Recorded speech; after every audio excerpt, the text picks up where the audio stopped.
आजपासून हिंदूंचा शक्ती उत्सव शारदीय नवरात्राची देशभरात सुरुवात झाली आहे। घरोघरी घटस्थापना आणि देवीची आराधना आता पुढील 9 दिवस करण्यात येईल। तर देवीच्या या जागराला सुरुवात झालेली आहे। आजपासून हिंदूंचा शक्ती सण नवरात्रोत्सव सुरू होतोय। नवदुर्गांची पूजा, देवीच्या वेगवेगळ्या रूपांची पूजा या नवरात्रोत्सवात करण्यात येते आणि स्त्री शक्तीचा, आदिशक्तीचा जागर या 9 दिवसात होतो।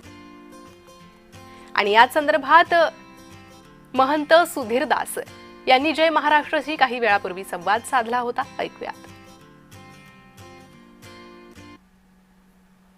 अत्यंत महत्वाचा हा शारदीय नवरात्राचा जो कालखंड आहे, मार्कंडेय पुराणामध्ये एक वचन त्या ठिकाणी दिलंय, शरदकाले महापूजा क्रियते याचे